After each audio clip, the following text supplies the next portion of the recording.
Well, the BBC axe might soon be swinging again. Let's begin.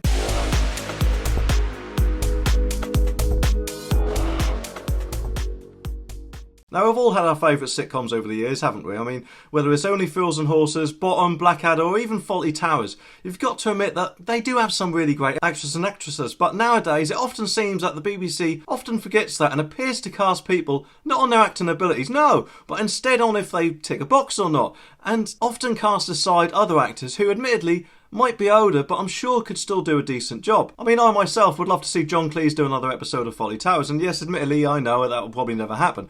Not because of some of the cast aren't about anymore, but because it would have to be watered down so much compared to what it used to be, it probably wouldn't even be worth watching. And I guess this actor also feels that way because according to The Sun, he says it's probably just a matter of time before he's sacked because he's old, fat and white, none of which should be an issue at all. And if it was any other company, then I'm sure they'd probably be in front of some sort of tribunal for it before you could say RIP TV licence.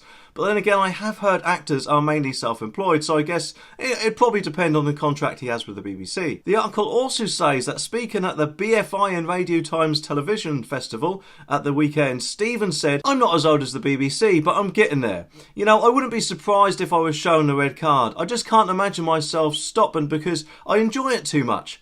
But I can imagine people saying, oh, do we really need this fat, old, white bastard? Which obviously says the proper word, but I'm not going to. I'm very fortunate and lucky, and I don't mean to sound like I'm ready to settle down, but we're living in a very interesting time. There's a huge change going on. Well, yeah, isn't that the truth? I know he's probably not short of a quid or two, but can you imagine how it must feel to think or maybe even worry about that?